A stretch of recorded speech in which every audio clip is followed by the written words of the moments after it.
ਸਾਰੇ ਸਰੋਤਿਆਂ ਨੂੰ ਜੀ ਆਇਆਂ ਨੂੰ ਸਵਾਗਤ ਹੈ। ਸਤਿ ਸ਼੍ਰੀ ਅਕਾਲ। ਅਪਡੇਟ ਅਮਰੀਕਾ ਦੇ ਵਿੱਚ ਮੈਂ ਰਾਜਕਨਵੀਰ ਸਿੰਘ, ਹਰਜੋਤ ਸਿੰਘ ਖਾਲਸਾ ਜੀ, ਸਵਾਗਤ ਹੈ। ਸਤਿ ਸ਼੍ਰੀ ਅਕਾਲ।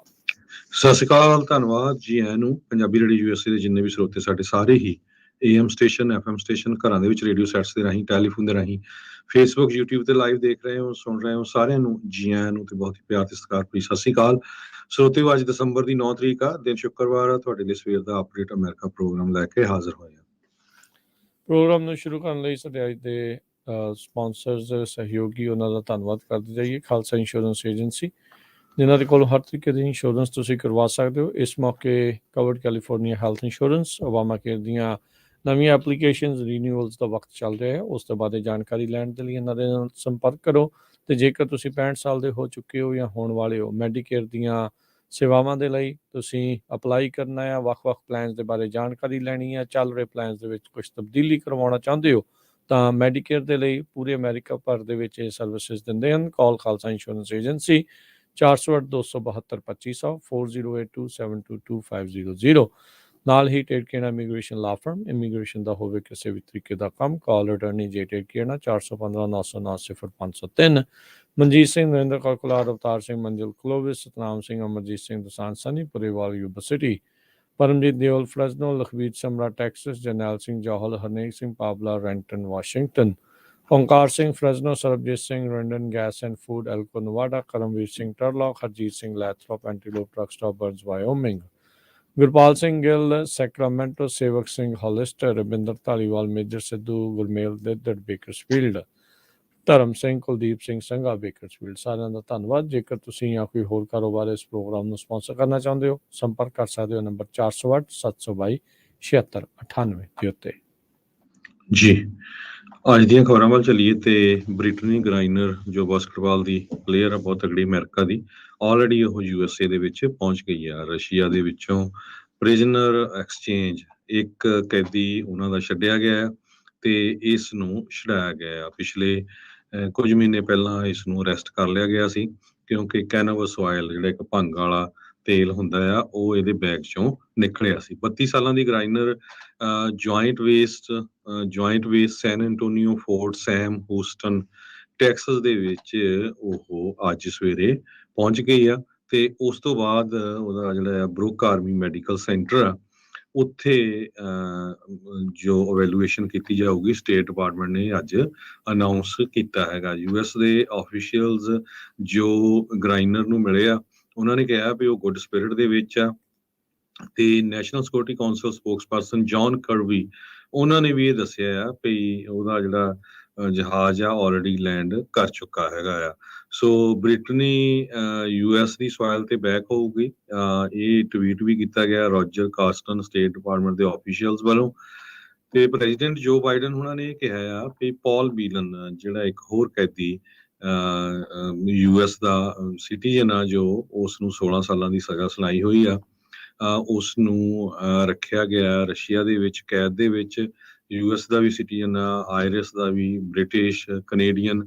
ਤੇ 2018 ਦੇ ਵਿੱਚ ਜੋ ਮਾਸਕੋ ਰਸ਼ੀਆ ਦੀਆਂ ਅਥਾਰਟੀਜ਼ ਆ, ਉਹਨਾਂ ਨੇ ਕਿਹਾ ਸੀ ਵੀ ਇਹ ਇਨਵੋਲਵਡ ਹੈਗਾ ਇੰਟੈਲੀਜੈਂਸ ਆਪਰੇਸ਼ਨ ਦੇ ਵਿੱਚ, ਤੇ ਇਸ ਕਰਕੇ ਉਹਦੇ ਉੱਤੇ ਐਸਪੀਨਾਜ ਚਾਰਜਸ ਲਾਏ ਗਏ ਸੀ। ਪਰ ਉਹਦੀ ਫੈਮਿਲੀ ਕਾਫੀ ਅਪਸੈਟ ਆ ਵੀ ਸਾਡੇ ਜੋ ਸਾਡਾ ਬੰਦਾ ਹੈ ਉਹਦੇ ਤੇ ਵਰਕਆਊਟ ਨਹੀਂ ਕੀਤਾ ਗਿਆ ਵਾਈਟ ਹਾਊਸ ਵੱਲੋਂ। ਪਰ ਬਾਈਡਨ ਐਡਮਿਨਿਸਟ੍ਰੇਸ਼ਨ ਨੇ ਇਹ ਕਿਹਾ ਵੀ ਅਸੀਂ ਪੂਰੇ ਜ਼ੋਰ ਸ਼ੋਰ ਦੇ ਨਾਲ ਉਹਨੂੰ ਛੱਡਣ ਦੇ ਲਈ ਵੀ, ਉਹਨੂੰ ਉੱਥੋਂ ਅਮਰੀਕਾ ਲਿਆਉਣ ਦੇ ਲਈ ਵੀ ਕੋਸ਼ਿਸ਼ ਕਰ ਰਹੇ ਹੈਗੇ ਆ। ਜੀ, ਕਹਿੰਦੇ ਵੀ ਇਸ ਮਾਮਲੇ ਦੇ ਵਿੱਚ ਜਦੋਂ ਬਾਊਟ ਨੂੰ ਛੱਡਿਆ ਜਾ ਰਿਹਾ ਸੀਗਾ ਤਾਂ ਪੌਲ ਵੀਲਨ ਦੀ ਚਰਚਾ ਜਿਹੜੀ ਉਹ ਚੱਲਦੀ ਸੀਗੀ। ਇਹ ਅੱਜ ਦਾ ਨਹੀਂ, ਕਈ ਵਰ੍ਹਿਆਂ ਤੋਂ ਜਿਹੜਾ ਚੱਲਿਆ। ਕਈ ਪ੍ਰਸ਼ਾਸਨ ਜਿਹੜੇ ਆ ਪੌਲ ਵੀਲਨ ਨੇ ਉਸ ਦੇ ਵਿੱਚ ਐਡਮਿਨਿਸਟ੍ਰੇਸ਼ਨ ਜਿਹੜੀਆਂ ਇੱਥੇ ਬਦਲ ਗਈਆਂ, ਪਰ ਉਹ ਅਜੇ ਵੀ ਉੱਥੇ ਡੱਕਿਆ ਹੈਗਾ ਆ। ਤੇ ਹੁਣ ਦੇਖਦੇ ਹਾਂ ਕਿ ਕੀ ਬਣਦਾ ਆ। ਤੇ ਅਮਰੀਕਾ ਵਾਲਿਆਂ ਨੇ ਕੋਸ਼ਿਸ਼ ਕੀਤਾ ਸੀ ਵੀ ਇਸ ਬੌਟ ਦੇ ਬਦਲੇ ਦੋਨਾਂ ਨੂੰ ਜਿਹੜਾ ਉਹ ਛੱਡ ਦਿਓ, ਪਰ ਰੂਸ ਵਾਲੇ ਕਹਿੰਦੇ ਉਦੋਂ ਮੰਨੇ ਨਹੀਂ। ਕੱਲ੍ਹ ਮੈਨੂੰ ਲੱਗਦਾ ਬਾਈਡਨ ਉਹਨਾਂ ਨੇ ਵੀ ਇਸ ਦੇ ਉੱਤੇ ਜਿਹੜਾ ਕਿਹਾ ਸੀਗਾ ਵੀ ਕੋਸ਼ਿਸ਼ ਅਸੀਂ ਕਰ ਰਹੇ ਹਾਂ, ਮੇ ਵੀ ਭਵਿੱਖ ਦੇ ਵਿੱਚ ਕੋਈ ਜਿਹੜਾ ਉਹ ਚਾਂਸ ਬਣੇ। ਹੁਣ ਦੇਖਦੇ ਹਾਂ ਵੀ ਕੀ ਬਣਦਾ ਆ। ਫਾਰਮਰ ਮਰੀਨ ਜਿਹੜਾ ਆ ਵਿਲਨ, ਐਸਪੀਨਾਜ ਕਹਿ ਸਕਦੇ ਹਾਂ ਵੀ ਜਸੂਸੀ ਦੇ ਮਾਮਲੇ ਦੇ ਵਿੱਚ ਉਹ ਇਸ ਟਾਈਮ ਉੱਥੇ ਰੂਸ ਵਾਲਿਆਂ ਨੇ ਅੰਦਰ ਕੀਤਾ ਆ। ਇਹਦੇ 'ਤੇ ਡਰੱਗ ਦਾ ਜਿਹੜਾ ਮਾਮਲਾ ਸੀਗਾ ਅਤੇ ਇਹ ਜਿਹੜੀ ਹੁਣ ਵਾਪਸ ਪਹੁੰਚੀ ਆ। ਅਤੇ ਜਿੱਦਾਂ ਤੁਸੀਂ ਦੱਸਿਆ ਆ ਵੀ ਕਈਆਂ ਨੇ ਜਿਹੜੇ ਕਈ ਤਰੀਕੇ ਦੇ ਜਿਹੜੇ ਇਸ ਦੇ ਉੱਤੇ ਹੁਣ ਸਵਾਲ ਜਿਹੜੇ ਉਹ ਚੱਕ ਰਹੇ ਹੈਗੇ ਨੇ। ਜੀ ਅਗਲੀ ਜਿਹੜੀ ਹਰਜੋਤ ਸਿੰਘ ਦੀ ਗੱਲ ਕਰਦੇ ਜਾਈਏ, ਡੈਮੋਕ੍ਰੇਟਸ ਨੇ ਆਲਦੋ 51ਵੀਂ ਜਿਹੜੀ ਸੀਟ ਆ ਉਹ ਸੈਨੇਟ ਦੀ ਜਿੱਤੀ, ਪਰ ਮੈਨੂੰ ਲੱਗਦਾ ਇਵੈਂਚੁਅਲੀ 50 ਹੀ ਜਿਹੜੀ ਇਹਨਾਂ ਦੀਆਂ ਰਹਿ ਜਾਣਗੀਆਂ। ਕ੍ਰਿਸਟਨ ਸਿਨੇਮਾ ਐਰੀਜ਼ੋਨਾ ਦੀ ਡੈਮੋਕ੍ਰੇਟ ਸੈਨੇਟਰ, ਉਸ ਨੇ ਅੱਜ ਬਿਆਨ ਦੇ ਕੇ ਪੂਰੀ ਸੈਨੇਟ ਨੂੰ ਹਿਲਾ ਦਿੱਤਾ, ਤੜਥੱਲੀ ਜਿਹੜੀ ਉਹ ਮਚਾ ਦਿੱਤੀ। ਕਹਿੰਦੀ ਵੀ ਮੈਂ ਹੁਣ ਇੰਡੀਪੈਂਡੈਂਟ ਸਵਿਚ ਕਰਨ ਜਾ ਰਹੀ ਹਾਂ, ਮੈਂ ਐਜ਼ ਏ ਇੰਡੀਪੈਂਡੈਂਟ ਆਪਣੇ ਆਪ ਨੂੰ ਰਜਿਸਟਰ ਕਰਨ ਜਾ ਰਹੀ ਹਾਂ। ਸੋ ਡੈਮੋਕ੍ਰੇਟਸ ਦੀ ਜਿਹੜੀ ਨੈਰੋ ਮੈਜੋਰਟੀ ਉੱਥੇ ਸੀਗੀ ਸੈਨੇਟ ਦੇ ਵਿੱਚ, ਉਹ ਇੱਕ ਹਿਸਾਬ ਦੇ ਨਾਲ ਕਹਿ ਸਕਦੇ ਹਾਂ ਵੀ ਵਾਪਸ ਉੱਥੇ ਪਹੁੰਚ ਗਈ ਆ। ਹੁਣ ਯੂਜਲੀ ਜਿੰਨੇ ਵੀ ਇੰਡੀਪੈਂਡੈਂਟ ਦੇਖੇ ਗਏ ਆ ਹੁਣ ਤੱਕ ਸੈਨੇਟਰਸ, ਉਹ ਡੈਮੋਕ੍ਰੇਟਸ ਦੇ ਨਾਲ ਕਾਕਸ ਕਰਦੇ ਆ। ਇਸਨੇ ਅਜੇ ਇਸ ਦੇ ਬਾਰੇ ਕਲੀਅਰ ਜਿਹੜਾ ਉਹ ਨਹੀਂ ਜਿਹੜਾ ਉਹ ਕੀਤਾ। ਇਹ ਉਸਨੇ ਕਲੀਅਰ ਕੀਤਾ ਵੀ ਉਹ ਰਿਪਬਲਿਕਨਸ ਦੇ ਨਾਲ ਕਾਕਸ ਜਿਹੜੀ ਉਹ ਨਹੀਂ ਕਰੂਗੀ, ਕਿ ਡੈਮੋਕ੍ਰੇਟਸ ਦੇ ਨਾਲ ਕਰੂਗੀ ਜਾਂ ਕਿਸੇ ਵੀ ਕਾਕਸ ਦੇ ਵਿੱਚ ਸ਼ਾਮਲ ਜਿਹੜੀ ਉਹ ਨਹੀਂ ਹੋਊਗੀ। ਇਹ ਦੇਖਣ ਵਾਲੀ ਜਿਹੜੀ ਗੱਲ ਰਹੂਗੀ। ਜੀ 45 ਮਿੰਟ ਦੀ ਇਸ ਇੰਟਰਵਿਊ ਦੇ ਵਿੱਚ ਪਹਿਲੀ ਵਾਰੀ ਜਿਹੜੀ ਇਹ ਸੈਨੇਟਰ ਬਣੀ, ਪੋਲੀਟੀਕੋ ਦੇ ਨਾਲ ਇਹਨੇ ਜਿਹੜੀ ਦਿੱਤੀ ਸੀਗੀ ਕ੍ਰਿਸਟਨ ਸਿਨੇਮਾ, ਉਹਨੇ ਜਿਹੜਾ ਇਹ ਝਟਕਾ ਦਿੱਤਾ ਆ। ਯੂਜਲੀ ਆਪਾਂ ਦੇਖਿਆ ਸੀਗਾ ਵੀ ਜਿਹੜੇ ਦੋ ਸੈਨੇਟਰਸ ਕ੍ਰਿਸਟਨ ਸਿਨੇਮਾ ਤੇ ਮੈਂਸ਼ਨ ਜਿਹੜੇ ਆ ਵੈਸਟ ਵਰਜੀਨੀਆ ਤੋਂ, ਉਹ ਡੈਮੋਕ੍ਰੇਟਸ ਦੇ ਕਈ ਇਰਾਦਿਆਂ ਦੇ ਉੱਤੇ ਉਹਨਾਂ ਨੇ ਕਹਿ ਲਓ ਵੀ ਆਪਣੇ ਇਤਰਾਜ਼ ਵੀ ਜਤਾਏ ਆ, ਤੇ ਕਈ ਵਾਰੀ ਉਹਨਾਂ ਦੇ ਇਰਾਦਿਆਂ ਦੇ ਪਾਣੀ ਵੀ ਫਿਰਿਆ ਆ। ਪਰ ਹੁਣ ਇੱਦਾਂ ਹੋਣ ਦੇ ਨਾਲ ਇੱਕ ਵਾਰੀ ਫਿਰ ਉੱਥੇ ਬੈਲੈਂਸ ਜਿਹੜਾ ਵਾਪਸ ਲੱਗਦਾ ਵੀ ਉਹ ਪਹੁੰਚ ਸਕਦਾ ਹੈ। ਜੀ ਬਿਲਕੁਲ, ਐਰੀਜ਼ੋਨਾ ਦੀ ਸੈਨੇਟਰ ਕ੍ਰਿਸਟਨ ਸਿਨੇਮਾ ਨੇ ਇਹ ਕਿਹਾ ਆ ਵੀ ਬੜਾ ਅਨਫੋਰਚੂਨੇਟ ਪਾਰਟ ਆ ਵੀ ਅਮਰੀਕਨਸ ਨੂੰ ਇਹ ਦੱਸਿਆ ਜਾ ਰਿਹਾ ਵੀ ਤੁਹਾਡੇ ਕੋਲ ਦੋ ਹੀ ਚੋਇਸਿਸ ਹੈਗੀਆਂ, ਜਾਂ ਡੈਮੋਕ੍ਰੇਟ ਆ ਜਾਂ ਰਿਪਬਲਿਕਨ ਆ। ਤੇ ਕਹਿੰਦੇ ਵੀ ਸਾਨੂੰ ਪਾਰਟੀਬਾਜ਼ੀ ਤੋਂ ਉੱਪਰ ਉੱਠ ਕੇ ਲੋਕਾਂ ਲਈ ਕੰਮ ਕਰਨਾ ਚਾਹੀਦਾ ਹੈਗਾ ਆ। ਪਿਛਲੇ ਕਈ ਸਾਲਾਂ ਤੋਂ ਆਪਾਂ ਦੇਖ ਰਹੇ ਆ ਵੀ ਆਮ ਲੋਕਾਂ ਦਾ ਜੋ ਮੁੱਦੇ ਆ ਉਹਨਾਂ ਤੇ ਵਰਕਆਊਟ ਨਹੀਂ ਹੋ ਰਿਹਾ।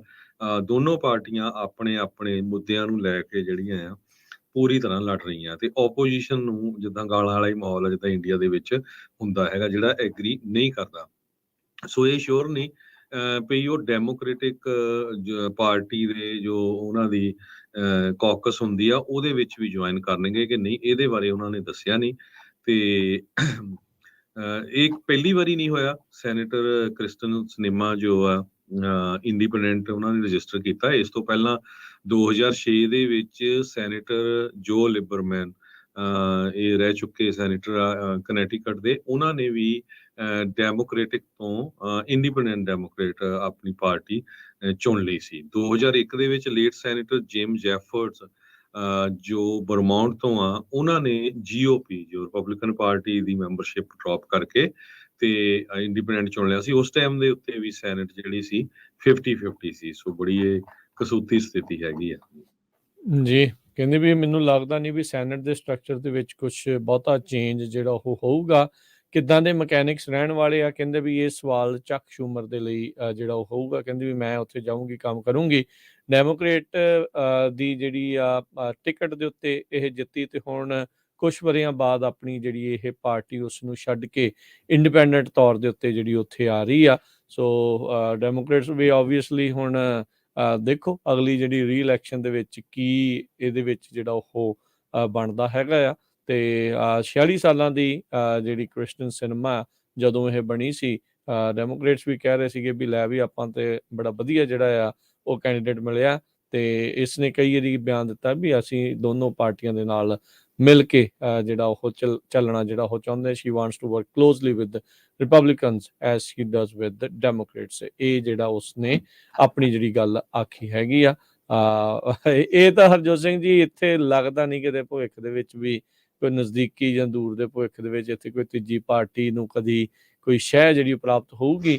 ਇੱਥੋਂ ਤੱਕ ਕਿ ਆਪਣੀ ਪਾਰਟੀ ਦੇ ਵਿੱਚ ਧੜੇਬੰਦੀਆਂ ਜਦੋਂ ਉਹਨਾਂ ਦੀਆਂ ਐਸਟੈਬਲਿਸ਼ਮੈਂਟ ਤੋਂ ਉਲਟ ਜਾਣ ਨੂੰ ਕਰਦੀਆਂ ਆ, ਤਾਂ ਉਹਨਾਂ ਨੂੰ ਸਹਿਜੇ ਕੁਛ ਵਰ੍ਹਿਆਂ ਦੇ ਵਿੱਚ ਦੱਬਣ ਦੀਆਂ ਕੋਸ਼ਿਸ਼ਾਂ ਚੱਲਦੀਆਂ। ਡੈਮੋਕ੍ਰੇਟਸ ਦੇ ਵਿੱਚ ਹੁਣ ਇਸ ਟਾਈਮ ਦੋ ਧੜੇ ਜਿਹੜੇ ਚੱਲ ਹੀ ਰਹੇ ਆ, ਜਿਹੜੇ ਐਸਟੈਬਲਿਸ਼ਮੈਂਟ ਵਾਲੇ ਤੇ ਇੱਕ ਜਿਹੜੇ ਪ੍ਰੋਗਰੈਸਿਵ ਵਾਲੇ ਆ।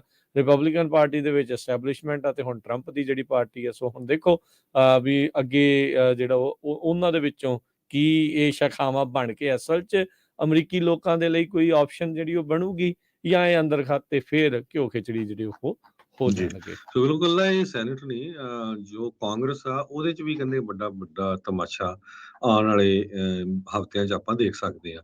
ਈਵਨ ਦੋ ਰਿਪਬਲਿਕਨ ਨੇ 222 ਸੀਟਾਂ ਲੈ ਲਈਆਂ ਆ, ਪਰ 6 ਰਿਪਬਲਿਕਨ ਕਾਂਗਰਸਮੈਨ ਇਦਾਂ ਦੇ ਆ ਜਿਨ੍ਹਾਂ ਨੇ ਇਹ ਕਿਹਾ, ਜੋ ਫਾਰ ਰਾਈਟ ਆ ਬਹੁਤ, ਜੋ ਆਪਣੇ ਆਪ ਨੂੰ ਕਹਿੰਦੇ ਵੀ ਨਹੀਂ ਅਸੀਂ ਜਿਹੜੀਆਂ ਰਿਪਬਲਿਕਨ ਪਾਰਟੀ, ਜਿਸ ਤਰ੍ਹਾਂ ਡੈਮੋਕ੍ਰੇਟ ਦੇ ਵਿੱਚ ਵੀ ਪ੍ਰੋਗਰੈਸਿਵ ਹੈਗੇ ਆ, ਫਾਰ ਲੈਫਟ ਆ, ਉਦਾਂ ਉਹਨਾਂ ਦੇ ਫਾਰ ਰਾਈਟ ਆ। ਸੋ 6 ਜਣੇ ਕਹਿੰਦੇ ਵੀ ਅਸੀਂ ਨਹੀਂ ਕੈਮਰਨ ਮਕਾਰਥੀ ਨੂੰ ਆਪਣਾ ਸਪੀਕਰ ਮੰਨਦੇ। ਸੋ ਜੇ 222 ਚੋਂ 6 ਜਣੇ ਉਹ ਨਹੀਂ ਮੰਨਦੇ, ਫਿਰ 216 ਰਹਿ ਜਾਣੀਆਂ ਤੇ 218 ਉਹਨਾਂ ਨੂੰ ਚਾਹੀਦੀਆਂ ਹੈਗੀਆਂ। ਸੋ ਮੇ ਵੀ ਕੋਈ ਡੈਮੋਕ੍ਰੇਟ ਚੋਂ ਆ ਕੇ ਇੱਧਰ ਵੋਟ ਪਾਵੇ। ਸੋ ਉਹ ਵੀ ਇੱਕ ਬੜਾ ਜਿਹੜਾ ਤਮਾਸ਼ਾ ਹੀ ਹੋਊਗਾ ਆਉਣ ਵਾਲੇ ਦਿਨਾਂ ਦੇ ਵਿੱਚ। ਆਪਾਂ ਦੇਖਾਂਗੇ ਵੀ ਕਾਂਗਰਸ ਦੇ ਵਿੱਚ ਹਾਊਸ ਸਪੀਕਰ ਹੈ ਤਾਂ ਮੈਜੋਰਟੀ ਦਾ ਉਹਨਾਂ ਨੂੰ ਹੀ, ਕੈਮਰਨ ਮਕਾਰਥੀ ਨੂੰ ਆ, ਪਰ ਜੇ 218 ਉਹਨਾਂ ਨੂੰ ਵੋਟਾਂ ਨਹੀਂ ਮਿਲਦੀਆਂ ਫੇਰ ਕੀ ਹੋਊਗਾ। ਯਾ ਮੈਕਾਰਥੀ ਦੇ ਉਲਟ ਆਲਰੇਡੀ ਜਿਹੜੇ ਹਰਜੋਤ ਸਿੰਘ ਜੀ ਐਰੀਜ਼ੋਨਾ ਤੋਂ ਹੀ ਕੋਈ ਜਿਹੜੇ ਕਾਂਗਰਸਮੈਨ ਆ ਉਹਨਾਂ ਨੇ ਖੜ ਗਏ ਆ ਵੀ ਮੈਂ ਇਹਨਾਂ ਨੂੰ ਦੇਣਾ ਆ। ਆਈ ਥਿੰਕ ਰਾਈਟ ਕਾਕਸ ਕਰਕੇ ਜਿਹੜੇ ਸੀਗੇ ਉਹਦੇ ਵਿੱਚ, ਜਿਸ 'ਚ ਮਾਰਜਰੀ ਟੇਲਰ ਗ੍ਰੀਨ ਤੇ ਹੋਰ ਜਿਹੜੇ ਕਈ ਇੱਦਾਂ ਦੇ, ਜਿਹੜੇ ਖਾਸ ਕਰਕੇ ਆਪਾਂ ਕਹਿ ਸਕਦੇ ਹਾਂ ਵੀ ਮੋਸਟਲੀ ਜਿੱਦਾਂ ਤੁਸੀਂ ਕਿਹਾ ਵੀ ਫਾਰ ਰਾਈਟ, ਟਰੰਪ ਤੋਂ ਵੀ ਗਾਂਹ ਜਿਹੜੇ ਕਹਿੰਦੇ ਵੀ ਲੰਘ ਜਾਂਦੇ। ਆਲਦੋ ਕੈਮਰਨ ਮਕਾਰਥੀ ਤਾਂ ਪੱਕਾ ਟਰੰਪ ਮੈਨ ਆ, ਉਸਨੇ ਹਰ ਇੱਕ ਚੀਜ਼ ਦੇ ਵਿੱਚ ਉਹਦਾ ਸਾਥ ਦਿੱਤਾ, ਪਰ ਸਮਹਾਓ ਇੱਥੇ ਜਿਹੜੇ ਉਹ ਲੂਜ਼ ਕਰ ਰਹੇ ਆ। ਪਰ ਇਹ ਤਮਾਸ਼ਾ ਜਿੱਦਾਂ ਵੀ ਕਿਹਾ ਵੀ ਲੱਗਦਾ ਵੀ 118ਵੀਂ ਕਾਂਗਰਸ ਦੇ ਵਿੱਚ ਸਪੀਕਰ ਬਣਨ ਵੇਲੇ ਵੀ ਜਿਹੜੇ ਉਹ ਆਪਾਂ ਨੂੰ ਦੇਖਣ ਨੂੰ ਮਿਲ ਸਕਦਾ ਆ। ਸੋ ਇਵੈਂਚੁਅਲੀ ਜਿਹੜੀ ਹਰਜੋਤ ਸਿੰਘ ਜੀ ਇੱਥੇ ਪਤਾ ਲੱਗਦਾ ਆ ਵੀ ਜਿਹੜੀ ਸਿਆਸਤ ਆ ਉਹ ਤਕਰੀਬਨ ਸਾਰੇ ਥਾਂ ਹੀ ਇੱਦਾਂ ਆ, ਹਰ ਇੱਕ ਨੂੰ ਆਪਣਾ ਮਤਲਬ, ਆਪਣੇ ਮਫਾਦ ਜਿਹੜੇ ਉਸ ਦੇ ਨਾਲ ਜਿਹੜੇ ਉਹ ਚੱਲ ਰਹੇ ਨੇ। ਇਹ ਨਹੀਂ ਪਤਾ ਵੀ ਇਹਨਾਂ ਨੇ ਆਉਣ ਵਾਲੇ ਸਮੇਂ ਦੇ ਵਿੱਚ ਕੀ ਕਰਨਾ ਹੈ, ਕਿੱਧਰ ਜਿਹੜੇ ਉਹ ਜਾਣਗੇ। ਪਰ ਹਾਂ, ਸੀਟ ਪੱਕੀ ਰਵੇ, ਸੱਤਾ ਦੇ ਵਿੱਚ ਜਿਹੜੇ ਉਹ ਰਹਿਣ, ਇਹ ਇਵੈਂਚੁਅਲੀ ਬਾਟਮ ਲਾਈਨ ਇਹ ਜ਼ਰੂਰ ਦੇਖੀ ਜਾਂਦੇ ਨੇ। ਜੀ, ਬਹੁਤ ਵਾਰ ਜਿਹੜੇ ਕਾਮਰੇਡ ਆ, ਉਹ ਜਦੋਂ ਕੋਈ ਵੀ ਧਾਰਮਿਕ ਬੰਦਾ ਹੁੰਦਾ, ਚਾਹੇ ਕਿਸੇ ਵੀ ਧਰਮ ਦਾ ਬੰਦਾ ਆ, ਉਹਨਾਂ ਦੇ ਆਪਸ 'ਚ ਵਿਚਾਰ ਨਹੀਂ ਮਿਲਦੇ ਤੇ ਉਹਨੂੰ ਬੜਾ ਜਿਹੜੀ ਉਹਦੀ ਖਿੱਲੀ ਉਡਾਉਂਦੇ ਆ। ਹੁਣ ਇਹ ਖਬਰਾਂ ਰਸ਼ੀਆ ਤੋਂ ਆ ਰਹੀਆਂ ਕਿ ਰਸ਼ੀਆ ਦੇ ਵਿੱਚ ਪ੍ਰੈਜ਼ੀਡੈਂਟ ਪੁਟਿਨ ਦੇ ਉਲਟ ਜੋ ਵੀ ਆਪੋਜੀਸ਼ਨ ਆ, ਖਾਸ ਕਰਕੇ ਯੂਕਰੇਨ ਵਾਲੇ ਮਸਲੇ ਨੂੰ ਲੈ ਕੇ, ਤੇ ਉਹ ਉਹਨਾਂ ਨੂੰ ਚੱਕ ਕੇ ਧੜਾ ਧੜ ਜੇਲ੍ਹ ਦੇ ਵਿੱਚ ਕਰ ਰਿਹਾ ਹੈਗਾ ਆ। ਰਸ਼ੀਆ ਦੇ ਪ੍ਰੈਜ਼ੀਡੈਂਟ ਨੇ ਇੱਕ ਆਪੋਜੀਸ਼ਨ ਪੋਲੀਟੀਸ਼ੀਅਨ ਇਲਾਹਾ ਜਸ਼ੀਨ, ਜੋ ਕਿ ਇਹ ਆਪੋਜੀਸ਼ਨ ਲੀਡਰ ਆ, ਹਾਲਾਂਕਿ ਬਹੁਤ ਤਕੜਾ ਨਹੀਂ, ਉਸ ਨੂੰ 8.5 ਸਾਲਾਂ ਲਈ ਜੇਲ੍ਹ ਦੇ ਵਿੱਚ ਕਰ ਦਿੱਤਾ ਆ, ਕਿਉਂਕਿ ਉਸਨੇ ਵਿਰੋਧ ਕੀਤਾ ਸੀ ਭਈ ਸਾਨੂੰ ਯੂਕਰੇਨ ਦੇ ਵਿੱਚ ਇਨਵੇਡ ਨਹੀਂ ਕਰਨਾ ਚਾਹੀਦਾ ਹੈਗਾ। ਭਈ ਟੋਟਲੀ ਫਾਲਸ ਇਨਫੋਰਮੇਸ਼ਨ ਦੇ ਉੱਤੇ ਯੂਕਰੇਨ ਦੇ ਵਿੱਚ ਰਸ਼ੀਆ ਵਾਲੇ ਐਂਟਰ ਕੀਤੇ ਹੈਗੇ ਆ। ਇਸ ਤੋਂ ਪਹਿਲਾਂ ਵੀ ਜੋ ਪੁਟਿਨ ਨੇ ਰਸ਼ੀਆ ਦੀ ਇੱਕ ਸਿਟੀ ਦੇ ਕਾਉਂਸਲਰ ਨੂੰ ਜੁਲਾਈ ਮਹੀਨੇ ਦੇ ਵਿੱਚ 7 ਸਾਲਾਂ ਦੀ ਸਜ਼ਾ ਦੇ ਦਿੱਤੀ ਸੀ, ਜਦੋਂ ਉਹ ਬੱਚਿਆਂ ਦੇ ਡਰਾਇੰਗ ਕੰਟੈਸਟ ਦੇ ਅਗੇਂਸਟ ਬੋਲਿਆ ਸੀਗਾ। ਤੇ ਵਲਾਡੀਮੀਰ ਕਾਰਾ-ਮੁਰਜ਼ਾ ਇੱਕ ਹੋਰ ਵੈਟਰਨ ਆਪੋਜੀਸ਼ਨ ਮੈਂਬਰ ਆ, ਉਸ ਨੂੰ ਵੀ ਗਲਤ ਇਨਫੋਰਮੇਸ਼ਨ ਫੈਲਾਉਣ ਦੇ ਚੱਕਰ ਦੇ ਵਿੱਚ ਆਰਮੀ ਦੇ ਅਗੇਂਸਟ ਉਸ ਨੂੰ ਸਜ਼ਾ ਦੇ ਦਿੱਤੀ ਗਈ ਸੀ। ਸੋ ਧੜਾ ਧੜ ਜੋ ਆਪੋਜੀਸ਼ਨ ਆ ਪੁਟਿਨ ਦੀ, ਰਸ਼ੀਆ ਦੇ ਪ੍ਰੈਜ਼ੀਡੈਂਟ ਦੀ, ਜੋ ਵੀ ਉਹਦੇ ਉਲਟ ਬੋਲਦਾ ਆ, ਉਹਨੂੰ ਚੱਕ ਕੇ ਜੇਲ੍ਹ ਦੇ ਵਿੱਚ ਦਿੱਤਾ ਜਾ ਰਿਹਾ। ਇਹ ਤੋਂ ਪਹਿਲਾਂ ਵੀ ਨਵਾਨੀ ਸੀਗਾ ਜਿਹੜਾ ਹਰਜੋਤ ਸਿੰਘ ਜੀ, ਜਿਸ ਨੂੰ ਕਹਿੰਦੇ ਵੀ ਪਤਾ ਨਹੀਂ ਕਿੱਦਾਂ ਕਿੱਦਾਂ ਦੇ ਉਹਨਾਂ ਨੇ ਟੀਕੇ ਜਿਹੜੇ ਉਹ ਲਾਏ ਸੀਗੇ, ਤੇ ਉਹ ਵੀ ਅਜੇ ਤੱਕ ਅੰਦਰ ਆ। ਉਹਦੀ ਵੀ ਹੁਣ ਕੋਈ ਸੁੱਧ ਬੁੱਧ ਜਿਹੜੀ ਬਹੁਤੀ ਕੁਛ ਪਤਾ ਨਹੀਂ ਲੱਗਦਾ ਵੀ ਕੀ ਜਿਹੜਾ ਉਹ ਚੱਲ ਰਿਹਾ।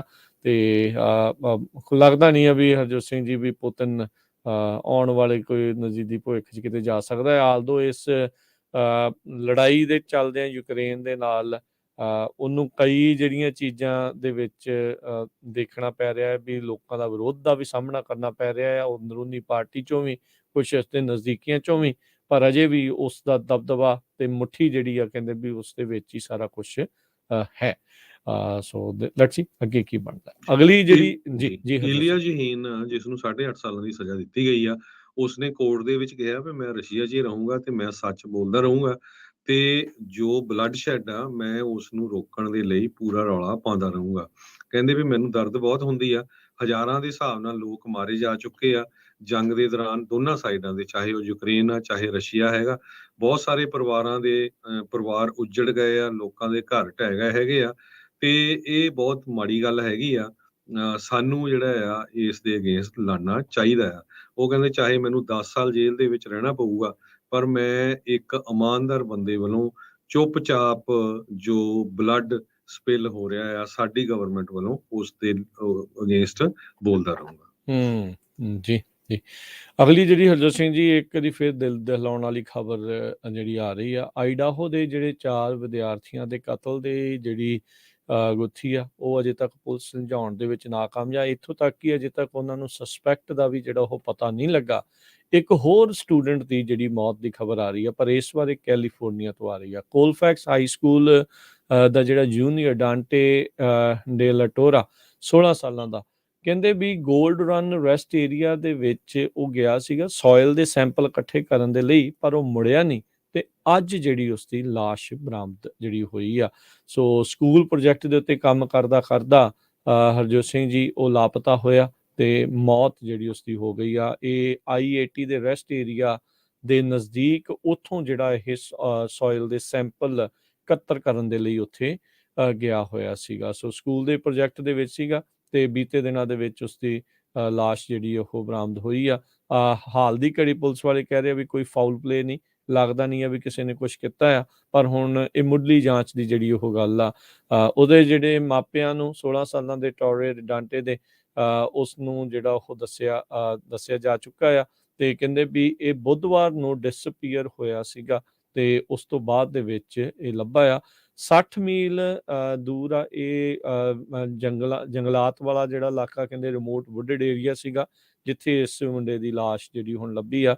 ਸੈਕਰਾਮੈਂਟੋ ਦੀ ਜਿਹੜੀ ਕੈਪੀਟਲ ਆ ਉਸ ਤੋਂ 60 ਮੀਲ ਜਿਹੜਾ ਉਹ ਦੂਰ ਸੀਗਾ। ਸੋ ਕੋਲਫੈਕਸ ਹਾਈ ਸਕੂਲ ਦੇ ਵਿੱਚ ਇਹ ਮਾੜੀ ਘਟਨਾ ਜਿਹੜੀ ਉਹ ਹਰਜੋਤ ਸਿੰਘ ਜੀ ਵਾਪਰੀ ਆ। ਕੋਰਨਰ ਜਿਹੜਾ ਆ ਉਹ ਇਨਵੈਸਟੀਗੇਟ ਕਰ ਰਿਹਾ ਆ, ਟੌਪਸੀ ਕਰਨਗੇ, ਫਿਰ ਉਸ ਤੋਂ ਬਾਅਦ ਦੇ ਵਿੱਚ ਦੱਸਿਆ ਜਾਊਗਾ ਵੀ ਇਸ ਤੇ ਮੌਤ ਦੇ ਕੀ ਜਿਹੜੇ ਉਹ ਕਾਰਨ ਰਹੇ ਸੀਗੇ। ਬਹੁਤ ਸਾਰੀਆਂ ਜਿਹੜੀਆਂ ਹਰਜੋਤ ਸਿੰਘ ਜੀ ਇੱਦਾਂ ਦੀਆਂ ਘਟਨਾਵਾਂ ਜਦੋਂ ਵਾਪਰਦੀਆਂ ਆ, ਕਦੇ ਸਕੂਲ ਦੇ ਵਿੱਚ ਸ਼ੂਟਿੰਗ ਲੈ ਲਓ, ਅਚਾਨਕ ਉੱਥੇ ਕਾਲਜ 'ਚ ਪੜ੍ਹ ਰਹੇ ਵਿਦਿਆਰਥੀਆਂ ਦੇ ਕਤਲ ਆ, ਨਿਆਣਾ ਗਿਆ ਆ ਤੇ ਅਚਾਨਕ ਇਸ ਦੀ ਲਾਸ਼ ਜਿਹੜੀ ਲੱਭੀ ਆ। ਆਲਦੋ ਇਹਦੇ ਵਿੱਚ ਕੋਈ ਫਾਊਲ ਪਲੇ ਨਹੀਂ ਉਹ ਕਹਿ ਰਹੇ, ਪਰ ਬੰਦੇ ਨੂੰ ਫਿਕਰ ਚਿੰਤਾ ਜਿਹੜੀ ਉਹ ਜ਼ਰੂਰ ਸਤਾਉਣ ਲੱਗ ਜਾਂਦੀ ਆ ਵੀ ਭਾਈ ਨਿਆਣਿਆਂ ਨੂੰ ਹੁਣ ਘੱਲੀਏ ਤੇ ਘੱਲੀਏ ਜਿਹੜਾ ਉਹ ਕਿੱਥੇ। ਸਕੂਲੇ ਵੀ ਛੋਟੇ ਸਕੂਲ ਬੱਚਿਆਂ ਦੇ ਸਕੂਲ 'ਚ ਲੈ ਲਓ, ਵੱਡਿਆਂ 'ਚ ਲੈ ਲਓ, ਕਾਲਜ 'ਚ ਲੈ ਲਓ, ਸਾਰੇ ਪਾਸੇ ਇੱਦਾਂ ਦੀਆਂ ਟ੍ਰੈਜਡੀਜ਼ ਜਿਹੜੀਆਂ ਉਹ ਹੋ ਰਹੀਆਂ ਨੇ। ਕੋਲਫੈਕਸ ਹਾਈ ਸਕੂਲ ਦੇ ਨਾਲ ਪਲੇਸਰ ਯੂਨੀਅਨ ਹਾਈ ਸਕੂਲ ਡਿਸਟ੍ਰਿਕਟ ਦੇ ਜੋ ਡਾਇਰੈਕਟਰ ਆ, ਉਹਨਾਂ ਨੇ ਇਹ ਕਿਹਾ ਹੈਗਾ ਆ ਵੀ ਅਸੀਂ ਬਹੁਤ ਹਾਰਟ ਬ੍ਰੋਕਨ ਹੈਗੇ ਆ ਡੈਂਟੇ ਡੇ ਲਾ ਟੋਰੇਸ ਦੀ ਮੌਤ ਦੇ ਉੱਤੇ। ਜੋ ਡਿਸਟ੍ਰਿਕਟ ਨੇ ਸਟੇਟਮੈਂਟ ਇਸ਼ੂ ਕੀਤੀ ਆ, ਕਹਿੰਦੇ ਵੀ ਇੱਦਾਂ ਦੀਆਂ ਜਿਹੜੀਆਂ ਘਟਨਾਵਾਂ ਆ ਉਹ ਖਾਸ ਕਰਕੇ ਜਿਹਦੇ ਵਿੱਚ ਯੰਗ ਲੋਕ ਇਨਵੋਲਵ ਹੁੰਦੇ ਆ, ਬਹੁਤ ਜ਼ਿਆਦਾ ਉਹਨਾਂ ਨੂੰ ਸਹਿਣਾ ਦੁਖਦਾਈ ਹੁੰਦਾ ਹੈਗਾ ਆ। ਤੇ ਆਪਾਂ ਇੱਕ ਬ੍ਰੇਕ ਲੈਂਦੇ ਆ, ਬ੍ਰੇਕ ਤੋਂ ਬਾਅਦ ਤੂਫਾਨ ਆ ਰਿਹਾ ਕੈਲੀਫੋਰਨੀਆ ਦੇ ਵਿੱਚ ਮੀਂਹ ਵਾਲਾ, ਤੇ ਯੂਬਾ ਸਿਟੀ 'ਚ ਇੱਕ ਘਰ ਦੇ ਪਿੱਛੇ ਰੇਸ਼ਲ ਕਹਿੰਦੇ ਪਹੁੰਚ ਗਿਆ। ਤੇ ਇਸੇ ਤਰ੍ਹਾਂ US ਦੇ ਵਿੱਚ ਜੋ ਹੋਲਸੇਲ ਪ੍ਰਾਈਸ ਦੀਆਂ ਇਨਫਲੇਸ਼ਨ ਆ, ਉਹਦੇ ਉੱਤੇ ਜਿਹੜਾ ਕੋਈ ਬੜਾ ਅਸਰ ਹਜੇ ਨਹੀਂ ਪਿਆ। ਕਹਿੰਦੇ ਵੀ ਉੱਪਰੇ ਗਈ ਆ, ਹਾਲਾਂਕਿ ਓਵਰਆਲ ਘਟ ਗਈ ਆ। ਇਹ ਸਾਰਾ ਕੁਝ ਆਪਾਂ ਡਿਸਕਸ ਕਰਾਂਗੇ।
ब्रेक तो बाद एक बार फिर आप सब का स्वागत है। इस वक्त प्रोग्राम चल रहा है जी इस time update America. Harjot Singh ji स्वागत है एक बार फिर। सत श्री अकाल जी। ਸਤਿ ਸ਼੍ਰੀ ਅਕਾਲ, ਧੰਨਵਾਦ ਜੀ ਆਇਆਂ ਨੂੰ। ਅਗਲੀਆਂ ਖਬਰਾਂ ਸ਼ੁਰੂ ਕਰਨ ਤੋਂ ਪਹਿਲਾਂ ਇੱਕ ਫਨੀ ਨਿਊਜ਼ ਤੁਹਾਡੇ ਨਾਲ ਸਾਂਝੀ ਕਰ ਲਈਏ। ਪਿਟਸਬਰਗ ਦੀ ਪੁਲਿਸ ਡਿਪਾਰਟਮੈਂਟ ਨੇ ਅੱਜ ਸਵੇਰੇ ਇੱਕ 2021 ਦੀ ਟੈਸਲਾ ਕਾਰ ਉਸ ਨੂੰ ਰੋਕਿਆ ਕਿਉਂਕਿ ਉਹਦੀ ਰਜਿਸਟ੍ਰੇਸ਼ਨ ਐਕਸਪਾਇਰਡ ਸੀ। ਤੇ ਜਦੋਂ ਉਸਨੇ ਡਰਾਈਵਰ ਨੂੰ ਪੁਲਿਸ ਵਾਲੇ ਨੇ ਪੁੱਛਿਆ ਵੀ ਭਾਈ ਸਾਹਿਬ ਤੁਹਾਡੀ ਜਿਹੜੀ ਰਜਿਸਟ੍ਰੇਸ਼ਨ ਐਕਸਪਾਇਰਡ ਆ ਕੀ ਹੋਇਆ, ਕਹਿੰਦਾ ਜੀ ਮੈਂ ਹਜੇ ਸਮੋਕ ਕਰਾਣੀ ਹੈ ਇਹਦੀ। ਇਹ ਵੀ ਉਹ ਪੁਰਾਣੀਆਂ ਗੱਡੀਆਂ ਦੇ ਤੇ ਬਹਾਨਾ ਚੱਲ ਜਾਣਾ ਸੀ, ਸਾਰੀਆਂ ਤੇ ਨਹੀਂ ਇਹ ਵਾਲਾ ਚੱਲਦਾ ਨਾ। ਸੋ ਇਹ ਚੀਜ਼ ਜਿਹੜੀ ਇਹ ਵਾਪਰੀ ਹੈਗੀ ਆ। So it's quite funny.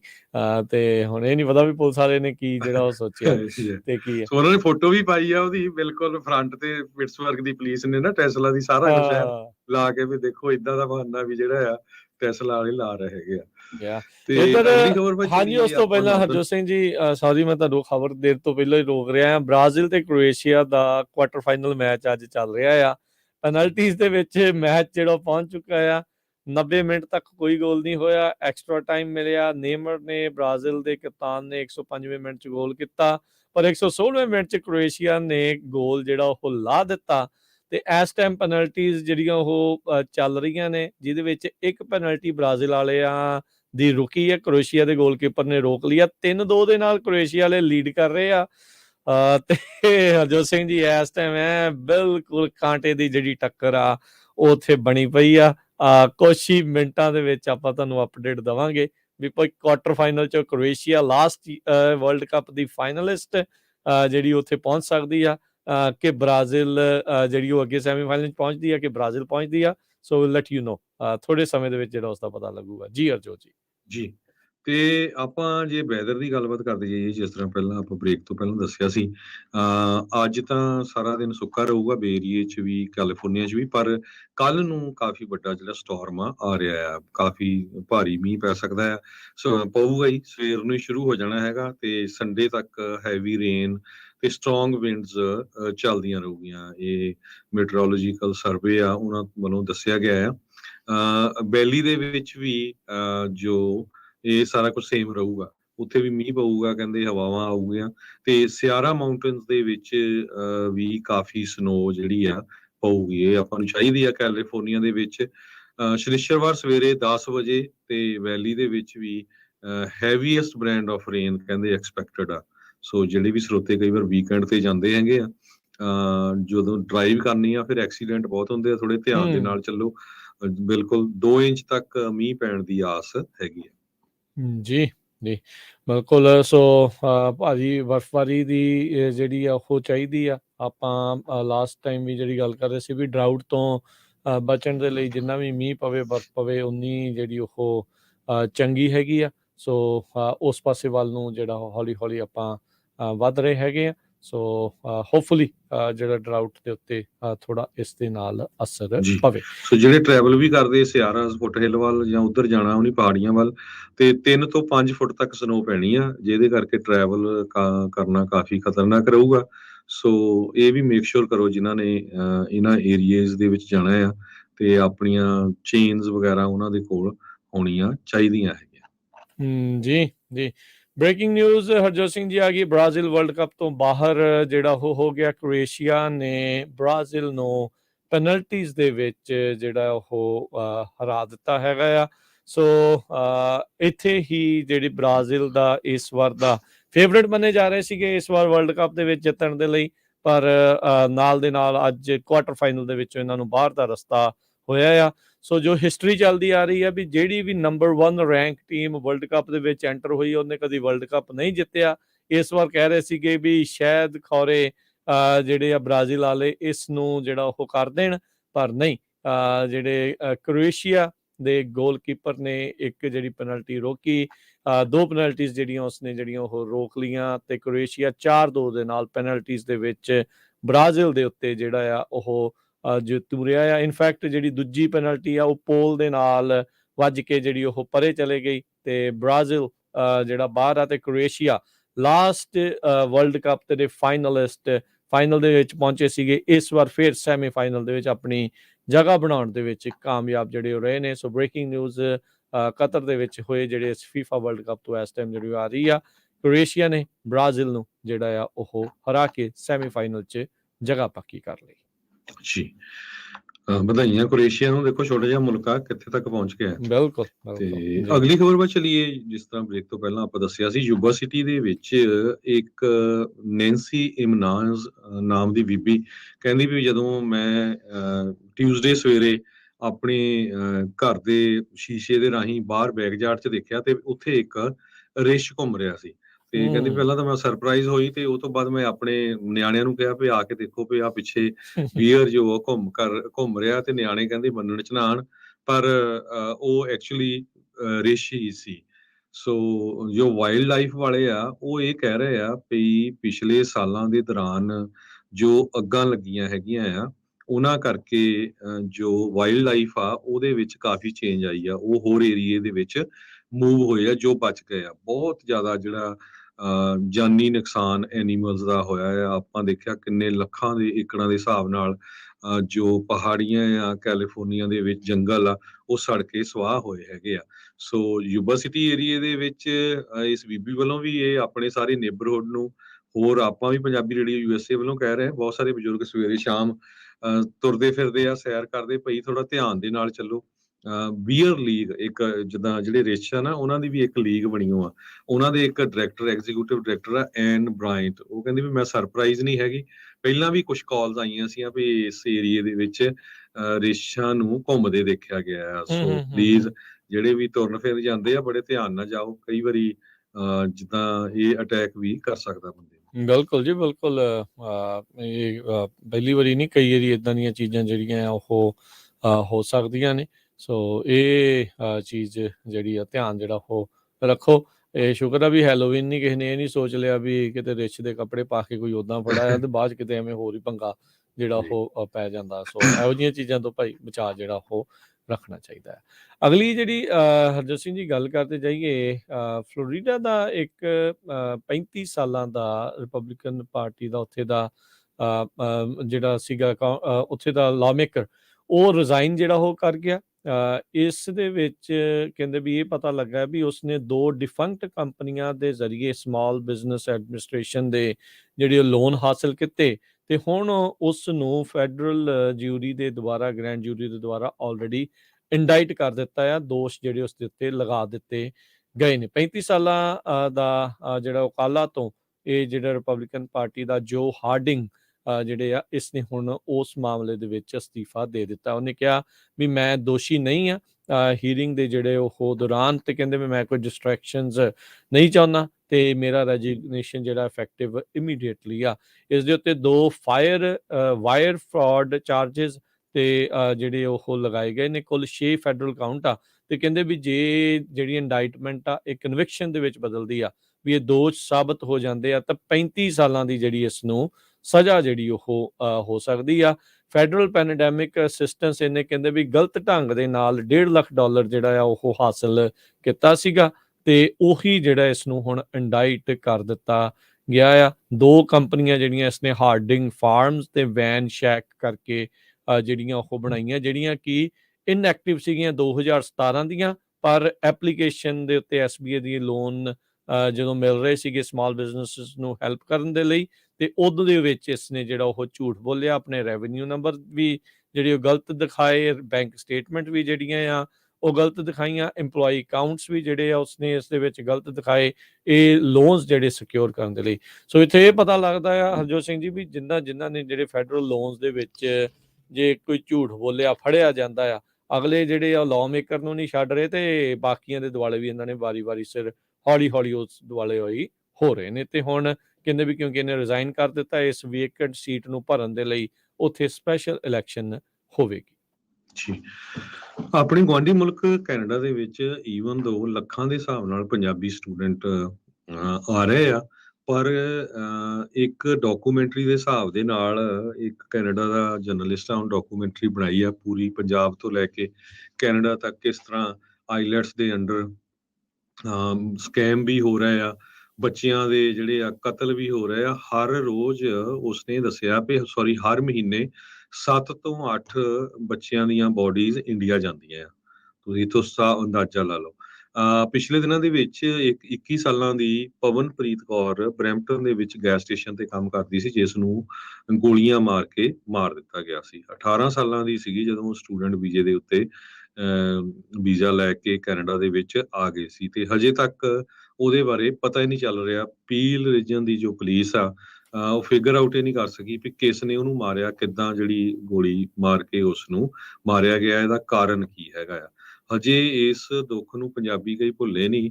ਇੱਕ ਹੋਰ 21 ਨਵੰਬਰ ਤੋਂ ਸਰੀ ਦੇ ਵਿੱਚ 23 ਸਾਲਾਂ ਦੀ ਜਸਵੀਰ ਕੌਰ ਪਰਮਾਰ ਨਾਮ ਦੀ ਕੁੜੀ ਉਹ ਆਖਰੀ ਵਾਰ ਦੇਖੀ ਗਈ ਸੀ, ਉਹਨੂੰ ਗਵਾਚ ਗਈ ਸੀ, ਤੇ ਅੱਜ ਖਬਰ ਇਹ ਆ ਰਹੀ ਆ ਵੀ ਉਸ ਦੀ ਲਾਸ਼ ਜਿਹੜੀ ਆ ਵੈਨਕੂਵਰ ਤੋਂ ਲੱਭੀ ਹੈਗੀ। ਜੀ ਦੇਖੋ ਹਰਜੋਤ ਸਿੰਘ ਜੀ, ਬੀਤੇ ਸਮਿਆਂ ਦੇ ਵਿੱਚ ਕੁਝ ਅਜਿਹੀਆਂ ਇੰਨੀਆਂ ਘਟਨਾਵਾਂ ਜਿਹੜੀਆਂ ਉਹ ਵਾਪਰੀਆਂ ਆ, ਪੁਲਿਸ ਦੀ ਕਾਰਜਕਾਰੀ ਦੇ ਉੱਤੇ ਵੀ ਸਵਾਲ ਜਿਹੜੇ ਆ ਉਹ ਉਠਾਉਂਦੀਆਂ ਨੇ। ਮਰਸੈਡ ਦੇ ਪਰਿਵਾਰ ਪਰਿਵਾਰ ਦੇ 4 ਜੀ ਜਿਹੜੇ ਆ ਉਹਦੇ ਵਿੱਚ ਚਲੋ ਉਹਨਾਂ ਨੇ ਟਰਾਈ ਕੀਤੀ, ਕਿਹਾ ਉਹਨਾਂ ਨੇ, ਪਰ ਲੋਕ ਸਵਾਲ ਜਿਹੜੇ ਉਹ ਡੈਫੀਨੇਟਲੀ ਕਰਦੇ ਨੇ। ਉਹ ਆਈਡਾਹੋ ਵਾਲੀ ਕੀਤੀ ਆ, ਹੁਣ ਤੁਸੀਂ ਕੈਨੇਡਾ ਦੇ ਜਿਹੜੀ ਕੁੜੀ ਦੀ ਆਪਣੇ ਦੀ ਉਹ ਗੱਲ ਕਰ ਰਹੇ ਹਾਂ ਆਪਾਂ। ਹੁਣੇ ਇੱਕ ਖਬਰ ਹਾਈ ਸਕੂਲ ਵਾਲੇ ਮੁੰਡੇ ਦੀ ਜਿਹੜੀ ਉਹ ਕਰਕੇ ਹਟੇ ਆ। ਸਮਹਾਓ ਦੇ ਆਰ ਲੈਗਿੰਗ, ਕਿਤੇ ਨਾ ਕਿਤੇ ਇਹ ਲੈਕ ਜਿਹੜੇ ਉਹ ਕਰ ਰਹੇ ਆ। ਤੇ ਆਈ ਥਿੰਕ ਲੋਕਾਂ ਨੂੰ ਸਵਾਲ ਤਾਂ ਚਲੋ ਕਰਨੇ ਚਾਹੀਦੇ ਆ ਵੀ ਕਿਹੜੀ ਚੀਜ਼ ਦੀ ਇਹਨਾਂ ਨੂੰ ਜ਼ਰੂਰਤ ਆ, ਕੀ ਆ, ਕਿੱਥੇ ਘਾਟ ਜਿਹੜੀ ਉਹ ਰਹਿ ਰਹੀ ਆ, ਕਿਹੜਾ ਬ੍ਰਿਜ ਜਿਹੜਾ ਆ ਉਹ ਨਹੀਂ ਪੂਰਾ ਹੋ ਰਿਹਾ। ਸੋ ਉਹ ਡੈਫੀਨੇਟਲੀ ਉਹ ਸਾਰੀਆਂ ਚੀਜ਼ਾਂ ਜਿਹੜੀਆਂ ਚਾਹੀਦੀਆਂ ਆ ਲੋਕਾਂ ਦਾ। ਨਹੀਂ ਤਾਂ ਫਿਰ ਇੱਦਾਂ ਵੀ ਕਈ ਤਰੀਕੇ ਦੇ ਜੇ ਹੋਰ ਸਵਾਲ ਜਿਹੜੇ ਉੱਠਦੇ, ਭਰੋਸਾ ਜੇ ਉੱਠੀ ਜਾਵੇ ਤਾਂ ਫਿਰ ਉਹ ਕੰਮ ਆਉਣ ਵਾਲੇ ਸਮੇਂ ਦੇ ਲਈ ਖਰਾਬ ਜਿਹੜਾ ਹੋ ਰਹਿੰਦਾ। ਸੋ ਡੈਫੀਨੇਟਲੀ ਇਹ ਦੇਖਣ ਵਾਲੀਆਂ ਗੱਲਾਂ ਵੀ ਜਦੋਂ ਇਦਾਂ ਦੀਆਂ ਖਬਰਾਂ ਆਉਂਦੀਆਂ ਤੇ ਲੋਕ ਫਿਰ ਜਿਹੜੇ ਸਵਾਲ ਡੈਫੀਨੇਟਲੀ ਕਰਦੇ। ਇਹ ਨਹੀਂ ਕਹਿੰਦੇ ਵੀ ਉਹ ਆਪਣਾ ਕੰਮ ਪੂਰੀ ਸ਼ਿੱਦਤ ਨਾਲ ਨਹੀਂ ਕਰਦੇ, ਪਰ ਦੇयर ਇਜ਼ ਸਮਥਿੰਗ ਜਿਹੜਾ ਕਿਤੇ ਨਾ ਕਿਤੇ ਕੁਝ ਲੈਕ ਹੋ ਰਿਹਾ ਹੈਗਾ। ਅਗਲੀ ਕੁਛ ਜਿਹੜੀ ਹਰਜੋਤ ਸਿੰਘ ਜੀ ਇਕਨੋਮੀ ਦੀਆਂ ਵੀ ਗੱਲਾਂ ਜੇ ਕਰਦੇ ਜਾਈਏ, ਕਹਿੰਦੇ ਵੀ ਮੇਨ ਸਟਰੀਟ ਕਹਿ ਰਹੀ ਆ ਵੀ ਅਮਰੀਕਾ ਨੇ ਜਿਹੜਾ ਰਿਸੈਸ਼ਨ ਤੋਂ ਤਾਂ ਇੱਕ ਹਿਸਾਬ ਦੇ ਨਾਲ ਅਜੇ ਤੱਕ ਬਚਾ ਰੱਖਿਆ ਆ, ਪਰ economic down turn is coming. ਜਿਹੜਾ CNBC ਦਾ ਇੱਕ ਜਿਹੜਾ ਸਮਾਲ ਬਿਜ਼ਨਸ ਸਰਵੇ ਜਿਹੜਾ ਉਸ ਦੇ ਵਿੱਚ ਆਇਆ ਹੈਗਾ ਆ, ਤੇ ਕਹਿੰਦੇ ਵੀ ਸਮਾਲ ਬਿਜ਼ਨਸਿਸ ਪੁਸ਼ ਆਊਟ ਕਰ ਰਹੇ ਨੇ ਆਪਣੇ ਜਿਹੜੇ ਰਿਸੈਸ਼ਨ ਫੋਰਕਾਸਟ ਆ ਉਸ ਨੂੰ ਹੁਣ ਅਗਲੇ ਸਾਲ ਦੇ ਉੱਤੇ, ਵੀ ਜੇ ਰਿਸੈਸ਼ਨ ਆਇਆ ਤਾਂ ਮੇਬੀ ਅਗਲੇ ਸਾਲ ਜਿਹੜਾ ਉਹ ਆਊਗਾ। ਸੋ ਬਿਜ਼ਨਸ ਓਨਰਸ ਇਹ ਹੁਣ ਐਕਸਪੈਕਟ ਕਰ ਰਹੇ ਆ ਵੀ US ਦੀ ਇਕਨੋਮੀ ਜਿਹੜੀ ਆ ਉਹ ਰਿਸੈਸ਼ਨ ਦੇ ਵਿੱਚ ਮੇਬੀ ਜਾਵੇ, ਪਰ ਮੇਬੀ ਨੈਕਸਟ ਈਅਰ। ਪਰ ਇਹ ਆ ਵੀ ਉਸਦੇ ਅਸਰ ਥੋੜੇ ਬਹੁਤੇ ਤਾਂ ਜਿਹੜੇ ਉਹ ਦੇਖਣ ਨੂੰ ਮਿਲ ਰਹੇ ਹੈਗੇ ਆ। ਸੋ ਪਰ ਇਹ ਆ ਵੀ ਹੌਲੀ ਹੌਲੀ ਇਕਨੋਮਿਕ ਤੌਰ ਦੇ ਉੱਤੇ ਅਰਥਚਾਰਾ ਜਿਹੜਾ ਆ ਉਹ ਸਲੋ ਡਾਊਨ ਹੋ ਰਿਹਾ ਆ। ਉਹਦੇ ਵਿੱਚ ਜਿਹੜਾ ਫਰਕ ਆ ਆਪਾਂ ਨੂੰ ਡੈਫੀਨੇਟਲੀ ਅਸਰ ਦਿਖ ਰਿਹਾ ਆ। ਰਿਸੈਸ਼ਨ ਆਇਆ ਨਹੀਂ ਆਇਆ ਕਿਸੇ ਦੇ ਵੱਖ-ਵੱਖ ਜਿਹੜੇ ਆ ਉਹ ਬਿਆਨ ਹੋ ਸਕਦੇ ਆ, ਵੱਖ-ਵੱਖ ਧਾਰਨਾਵਾਂ ਜਿਹੜੀਆਂ ਹੋ ਸਕਦੀਆਂ ਆ, ਪਰ ਅਸਰ ਡੈਫੀਨੇਟਲੀ ਅਰਥਚਾਰੇ ਦੇ ਵਿੱਚ ਪਿਆ ਹੈਗਾ ਆ। US ਦੀਆਂ ਹੋਲਸੇਲ ਪ੍ਰਾਈਸਿਸ ਦੀ ਇਨਫਲੇਸ਼ਨ ਨਵੰਬਰ ਦੇ ਵਿੱਚ ਥੋੜੀ ਜਿਹੀ ਵਧੀ ਹੈਗੀ ਆ। ਓਵਰਆਲ ਘਟੀ ਆ। ਐਨੂਅਲ ਰੇਟ 7.4% ਆ ਇਨਫਲੇਸ਼ਨ ਦਾ, ਤੇ 0.3% ਨਵੰਬਰ ਮਹੀਨੇ ਦੇ ਵਿੱਚ ਹੋਲਸੇਲ ਪ੍ਰਾਈਸਿਸ ਦੀ ਇਨਫਲੇਸ਼ਨ ਜੋ ਉਹ ਵਧੀ ਆ। ਲੇਬਰ ਡਿਪਾਰਟਮੈਂਟ ਨੇ ਅੱਜ ਅਨਾਉਂਸ ਕੀਤਾ ਆ।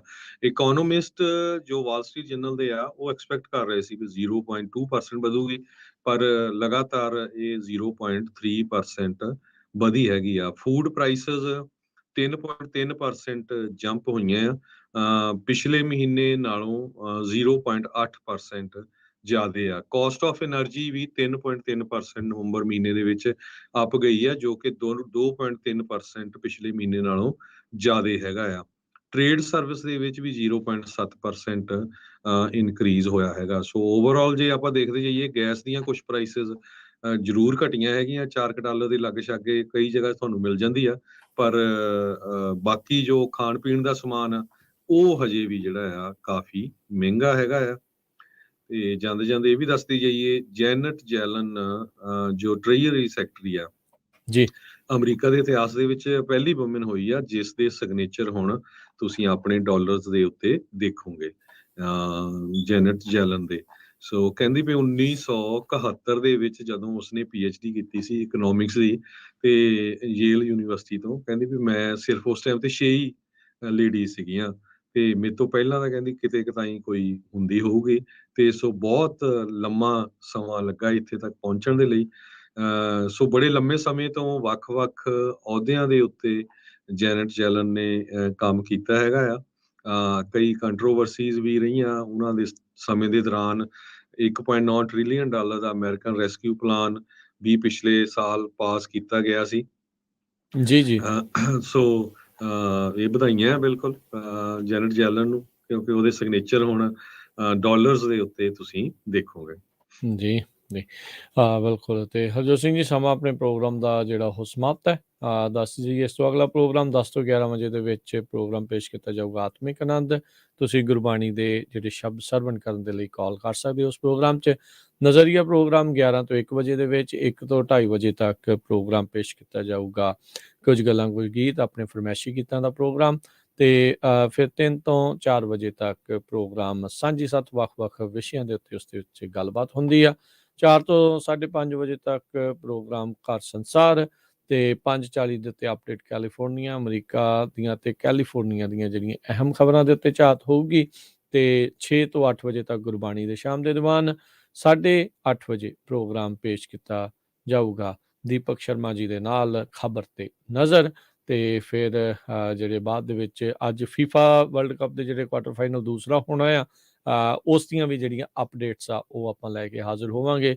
ਸ਼ਾਮ ਨੂੰ ਕੋਸ਼ਿਸ਼ ਆ ਵੀ 7 ਸਵਾ 7 ਵਜੇ ਦੇ ਤੱਕ ਜਿਹੜਾ ਤੁਹਾਨੂੰ ਫੇਸਬੁੱਕ ਤੇ YouTube ਤੱਕ ਦੇ ਵਿੱਚ ਜਿਹੜੀਆਂ ਉਸਨੂੰ ਪੰਜਾਬੀ ਦੇ ਵਿੱਚ ਇਸ ਦੀਆਂ ਅਪਡੇਟਸ ਆ ਉਹ ਪੇਸ਼ ਕਰੀਏ। ਆਲਰੇਡੀ ਹੁਣ ਕੁਆਟਰ ਫਾਈਨਲ ਦੇ ਵਿੱਚ ਕ੍ਰੋਏਸ਼ੀਆ ਨੇ ਬ੍ਰਾਜ਼ੀਲ ਨੂੰ ਹਰਾ ਦਿੱਤਾ।